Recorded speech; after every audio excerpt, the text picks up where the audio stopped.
sát đó. Đó, nó tốt thế ta mà.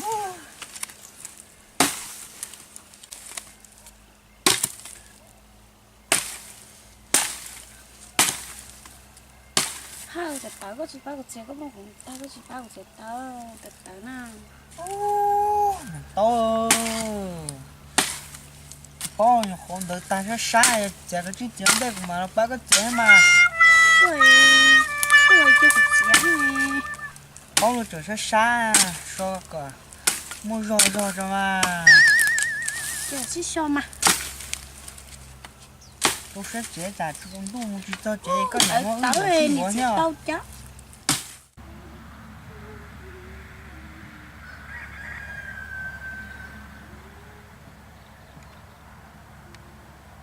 Tao cũng ra có tôi rõ nhu này.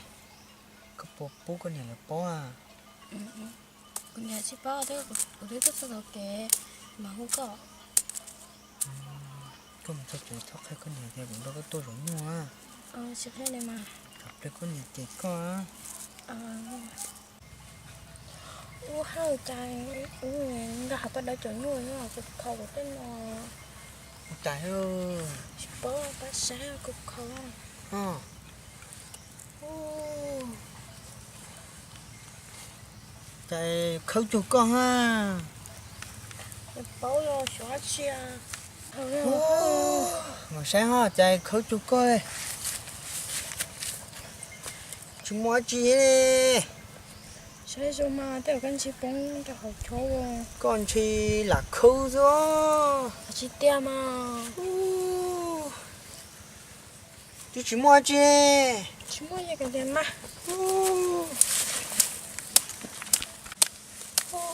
To. Trời nè, không tiền lo luôn à. Lo à, khâu có tài. Khâu của có khâu của. 이거 그거 뜨는 이거 그거 이거 좀 더냐 Ôi, tôi khâu khó thơ nên nó khâu thôi mà. Chứ con. Chúng đã no tao nó nè. Cái chả nhu nó nha, chú đừng bỏ em cứ tao nó ra.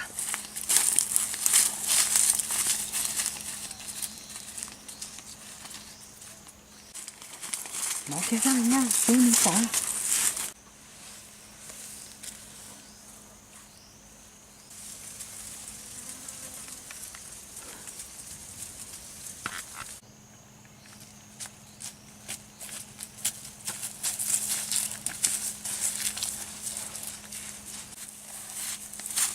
할 거에 오늘도 뭐 주는 시다 연ung 개수야 À, thằng to nên chỗ nhung nó bị tê bé ha, có sai nó bị bụng trắng mà.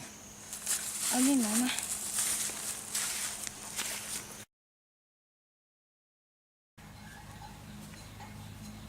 Ô trời, đây là nó chỉ có xeo rồi, không là to xong to phải nó chỉ xong to mà.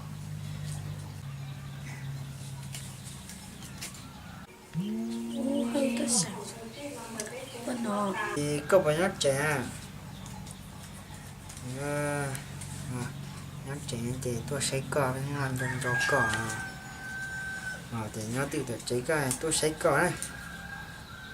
Nên đó tôi ta xin nó á. Ô tốt nên nó trưởng tôi định tôi nhận chuyện nó một sợ một xanh không lời nó có tung không sợ cái chỉ nó sẽ đang chúng mua chia tung là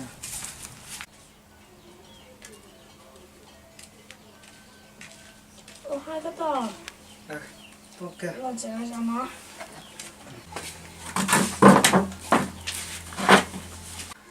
thôi cây lên nó chế vào đúng không ạ cái nó sẽ mà thì con nhiều mua chia cũng nhà là bay sẽ để lâu ta rồi lên đấy đấy nhau chế nhá nó chẳng nên bỏ tâm mua ra đi nè mà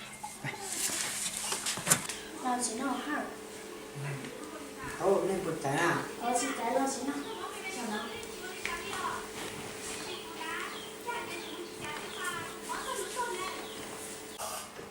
tao cứ tôi dùng rồi giờ có chữ cho nặng chia chúng năm say à tôi nó là nhỏ hay nhỏ hay cái đi cho là cái cho nó cái nhỏ mà giờ khi phải ô chỉ đi à mà to cho ở bên nó là chẳng cho có hết à nó nhỏ cái gì cái thành tung trở nè nhưng cho còn đó cho khỏi một rõ nhung đã hắn nhúc bún trả ho nó về được cái dẫn nó làm nó cái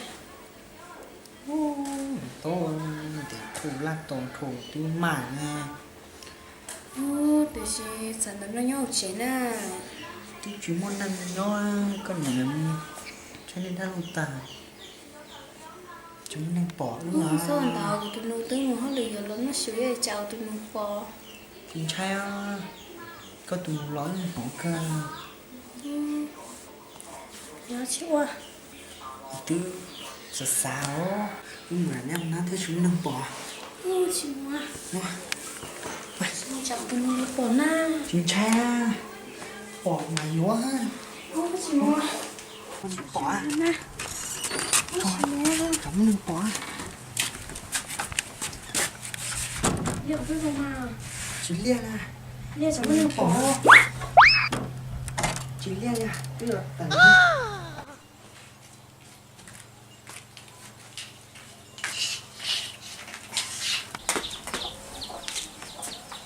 ô chẳng lấy chuyện tại chẳng lấy họ trâu này có chuyện ta luôn để hôm nay cho xe của nó sẽ được tới ta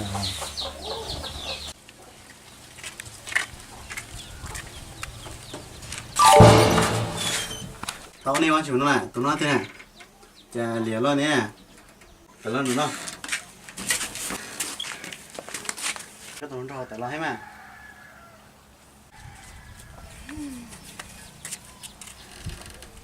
chỉ có nữa này nhá tụi nó lìa thôi à ôi tôi chỉ tô cha cho món chỉ mà thả thằng chỉ này tiếp bò cái chuyện chấp phải ha